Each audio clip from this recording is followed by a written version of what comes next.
Welcome back, my fellow YouTubers. Today is the day we dyno my 15-year-old AMG project named Schneider.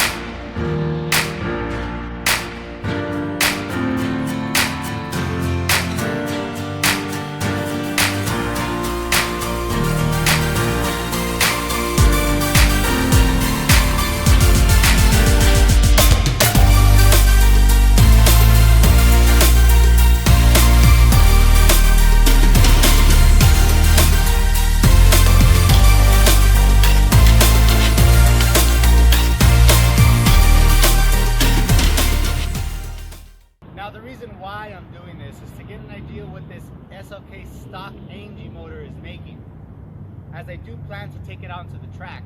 So gathering data for a baseline is ideal before any modification updates are done.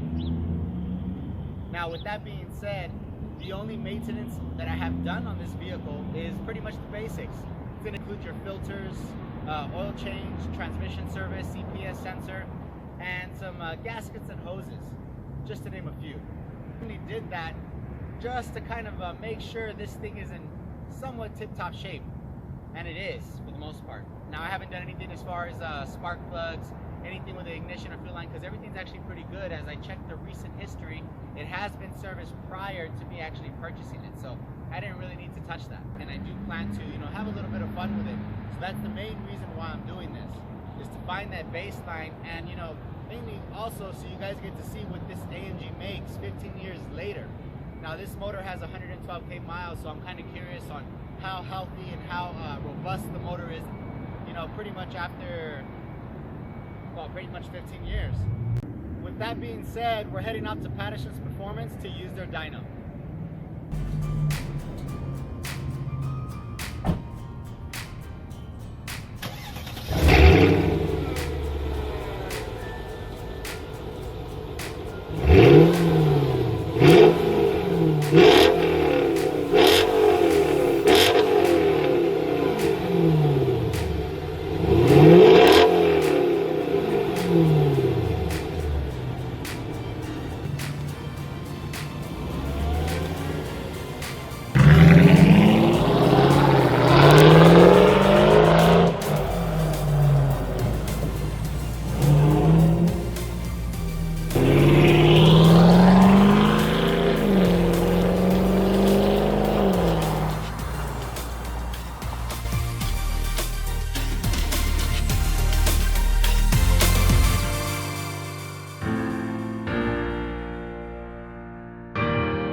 David, aka Scruff McGruff.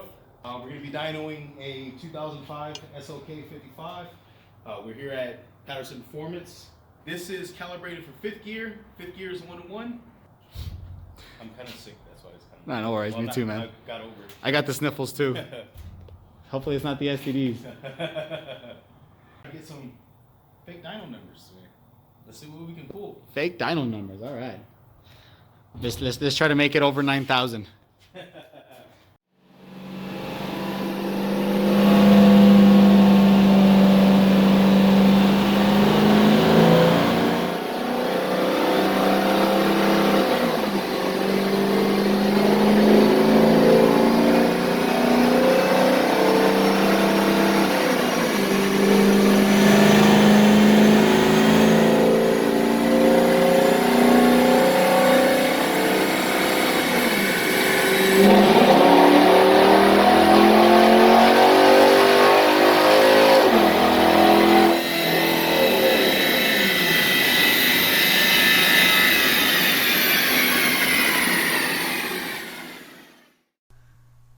Alright, just so you guys know, on that first pull right there, we had a little slip. Pretty much the tires, they're old tires, so I had it kind of threw off on the roller just a little bit, so it gave me an off number. It showed that first pull with the DTK Tune gave me, it was a 393 and a 402 torque.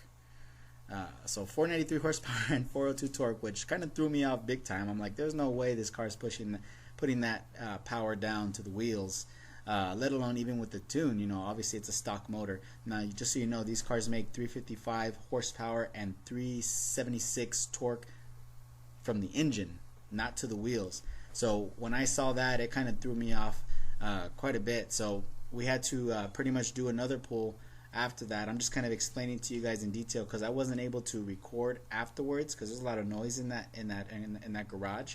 So obviously I'm just doing a voiceover on this segment here, and obviously that isn't a badass Evo there. That thing is crazy wicked, and it's not just have looks either, for that matter. It's built pretty well. Now we're going to be going into this next segment of video, which is going to show the second pull, and it's going to have a more accurate an accurate reading for the aftermarket DTK ECU tune. And remember, this is just for a stock naturally aspirated 5.4 V8, a 15-year-old V8 to be exact. But let's go ahead and continue.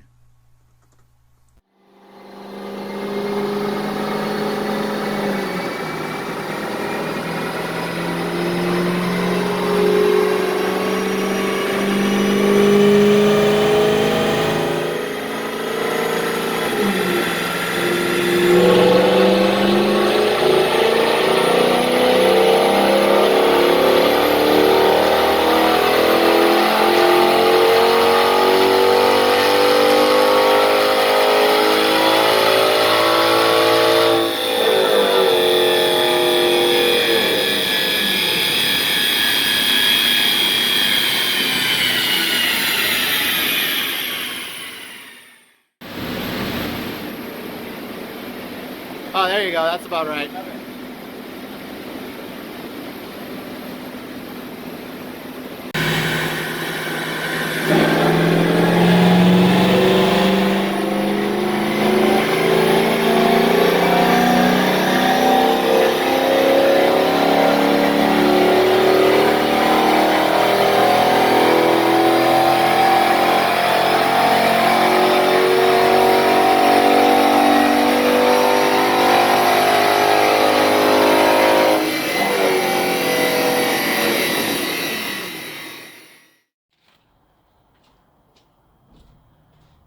Now we were going to keep it simple and do a set of 4 runs, but I kind of made a goof. I deleted one of the files last night when I was clearing some old folders in my computer. So when we got to the dyno and I was ready to upload the ECU tune, couldn't find it. So I'm pretty sure I deleted it. No worries though. I went ahead and messaged my tuner, and he's going to send me the file tomorrow. Reason being is because it's his birthday today, so he can't do it right now, so he's kind of, you know, drinking a little bit. I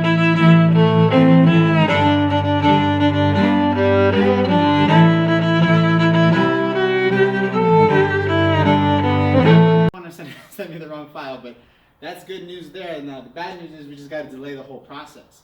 But the good news is we got the tune data with the dyno, and that's what I'm going to be showing in the video. So this video is going to be kind of like a two-part process, with the second part being a little shorter, which is not going to be a bad thing, mainly because, you know, well, you just got to wait a little bit. So that's like not too bad, hopefully not. But yeah, I made the goof, and other than that, this SLK sounds phenomenal in here. I just, the exhaust note, hopefully with the audio that I have available to me, you'll be able to pick it up really nice with your headphones, through your phone. It sounds amazing. And personally, I'd like to thank Patterson Performance for letting me use their dyno and assisting me with this. This is my first time actually having a car on a dyno, or this car in general. So it was pretty exciting for the most part. I got to see what this 15-year-old AMG motor can do with the tune. And I'm very curious on what this stock tune is going to put out, less from what it is right now. I'll be uploading the file, well, a little picture on the video right after this segment.